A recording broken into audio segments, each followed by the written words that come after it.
What's up, guys? Today is Rocket Bunny Part 2. In this video, I've got the fenders painted, so all we're going to be doing is installing them with the brand new hardware and putting some other finishing touches on the car, because this upcoming weekend, by the time you're watching this, it might be over depending on when I get the upload out.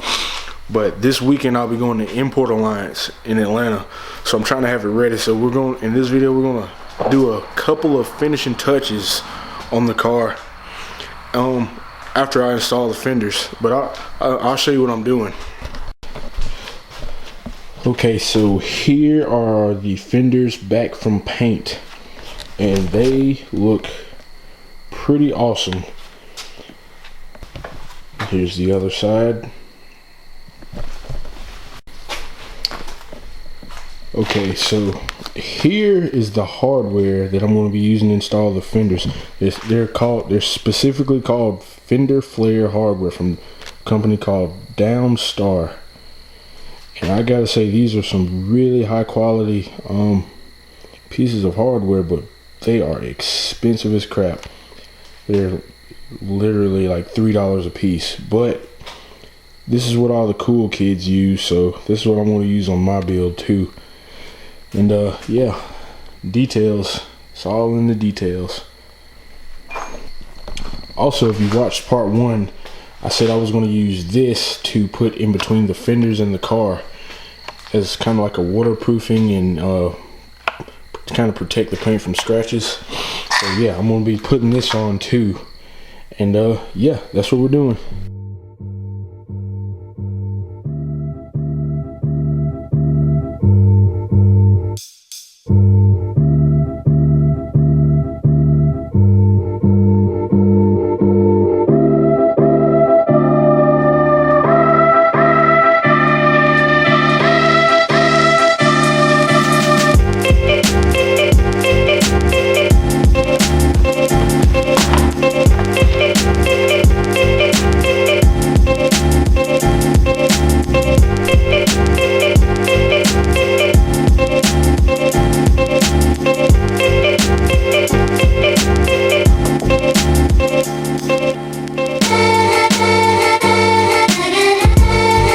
Okay, so that process is pretty self-explanatory.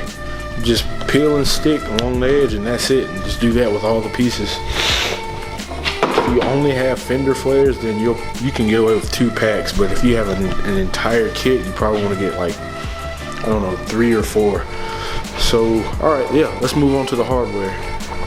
Okay, so the way that each piece works is you get this screw, this thing, and like a rubber thing. I don't know what they're called, but yeah, that's what we're gonna go with. So the way that these work is you put the screw inside this, and then you take the rubber thing. This is what goes into the car. This goes into the panel or the fender flare, and you tighten it up. And what happens is, as you're tightening it, let me grab an Allen wrench. So as you're tightening it, you're using an Allen wrench. And what happens is, as it gets tighter, this rubber part expands. This rubber part right here, it expands the tighter that it gets. So you see how that part's getting fatter? That's what allows it to pinch the panels together, and it holds everything together. And then you just take it off, unscrew it, and it unscrunches itself up, and then bam, that's how those work. Okay, as you can see here, I went ahead and drilled the holes out a little bit larger to fit these rubber pieces, and so now I'm just going to try to get all the holes lined up and get everything put into place.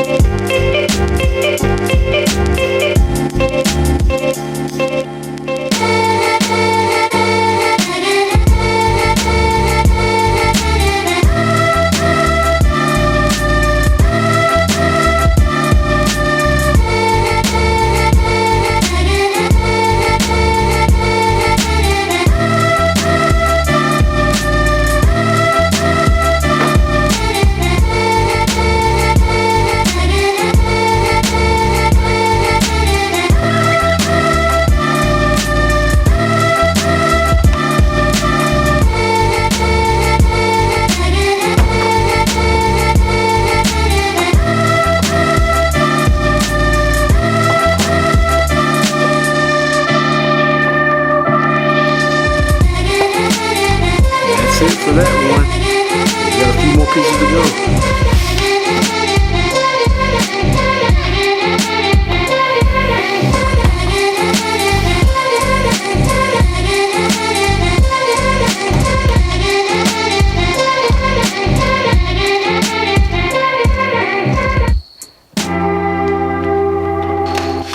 Okay, so one problem I noticed with these front pieces of the flares that go on the bumper, these top holes right here, for some reason when you screw into them or try to put something into them, it pushes up against something that's back behind the bumper and pushes the bumper off. I don't really know what that is or why it's doing that, but I'm just gonna figure out a temporary solution to try to just keep everything together, and I'll just figure it out later. I'm probably just gonna try to use these screws and just screw them like halfway in. But yeah, that's one thing I noticed. I had to do it to the other side too, but I'll just use these as a temporary solution.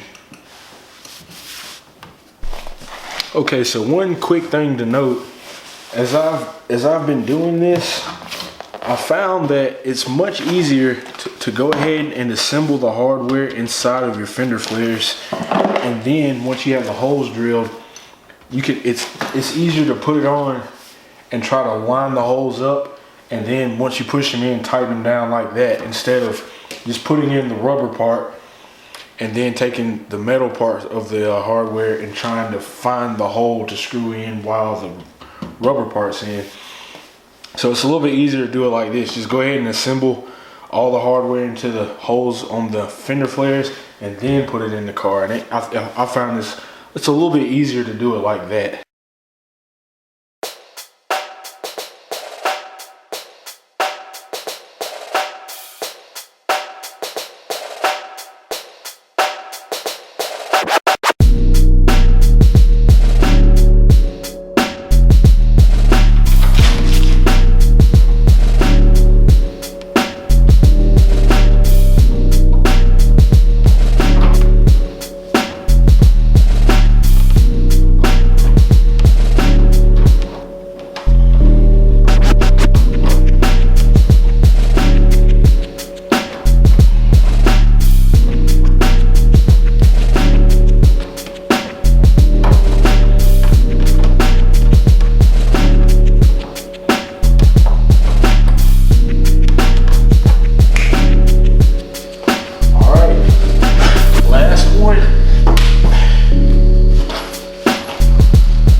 That's it, I'm done for now.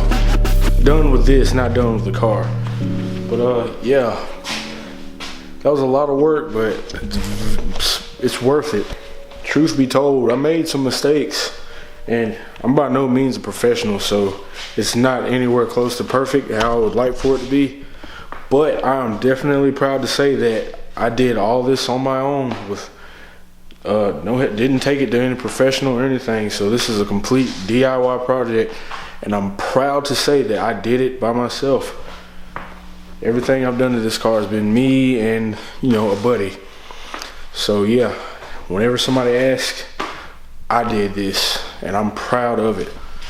I guess I gotta let you see what the finished product looks like. So roll the edit.